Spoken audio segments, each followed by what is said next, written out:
আজকে যিনি আমার অতিথি, বলা যায় যার সাথে আড্ডা মারবো, ক্যামেরা নেই এমনটা ভেবে আড্ডা মারবো, তার পড়াশোনা স্কুল জীবন কাটে পন্ডিচেরিতে, পুদুচেরি এখনকার, এবং তারপর যাদবপুর বিশ্ববিদ্যালয়। এই মুহূর্তে তিনি বিজেপি করেন এবং তার পাশাপাশি রয়েছেন শ্যামাপ্রসাদ মুখার্জি রিসার্চ ফাউন্ডেশনের ডিরেক্টর হিসেবে ডক্টর অনির্বাণ গাঙ্গুলি। অনির্বাণদা, তুমি ভুলে যাও যে এখানে ক্যামেরা রয়েছে। এই সময়টা খুব ইন্টারেস্টিং, এবং এই সময় যতই আমরা আড্ডা মারার কথা বলি না কেন, পলিটিক্স চলে আসবে। কি বুঝছো, বাংলায় কিছু কি হবে না সেই এক জগদ্দল পাথরই? খুব স্ট্রং একটা আন্ডার কারেন্ট রয়েছে বাংলায়, এবং মানুষ মুখিয়ে রয়েছে আসল পরিবর্তনের জন্য। মানে শুধু পরিবর্তন না, আসল পরিবর্তন, যে পরিবর্তন ওরা ভেবেছিল আজ থেকে 15 বছর আগে ঘটবে। মানে আমি বলছি যে বিজেপি এলে কি ডিফারেন্স তৈরি করবে, এটাও তো একটা ভাবার বিষয়।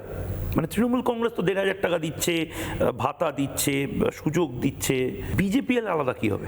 অল ইন্ডিয়া, সারা ভারতবর্ষের অনুপাতে যদি দেখো, 27% highest acid attack on women এ পশ্চিমবাংলায়, highest number of child marriage এ পশ্চিমবাংলায়।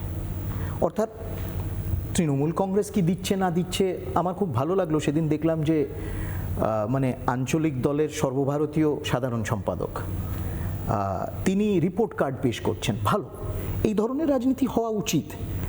পশ্চিমবাংলার যে একটা রেলিগেশন হয়েছে, একটা ব্যাক পেডেলিং হয়েছে, ইনভেস্টমেন্ট আসছে না, সবচেয়ে বেশি সংখ্যক মানুষ পশ্চিমবঙ্গ থেকে বেরিয়ে অন্য রাজ্যে চলে যাচ্ছে, বাধ্য হচ্ছে তারা যেতে।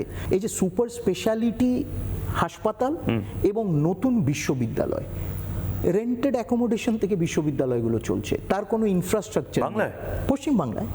It's I think lack of performance and vision. Announce করে দিলে, কিন্তু তারপর কি সুপার স্পেশালিটি অ্যানাউন্স হয়ে গেল, কিন্তু সব রেফারেল রুগী এসে যাচ্ছে পিজি হাসপাতালে, তাদেরকে আসতে বাধ্য হচ্ছে তারা।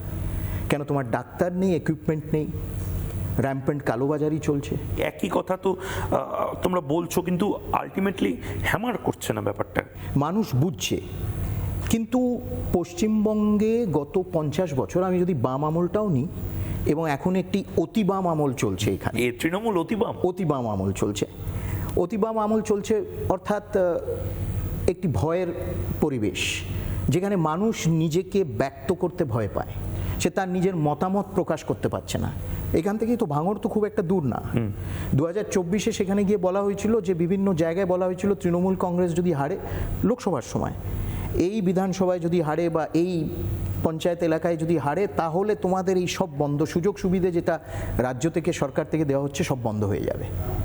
মাইকিং করা হচ্ছে, বলা হচ্ছে। Supreme court chief justice of ইন্ডিয়ার যে অবজারভেশন, তিনি বলছেন it is a well planned, executed, premeditated. মালদাতে যে ঘটনা ঘটলো।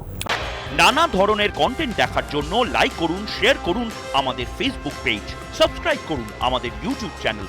পাশাপাশি অন্যান্য ব্রেকিং নিউজের জন্য অবশ্যই চোখ রাখুন রিপাবলিক বাংলায়।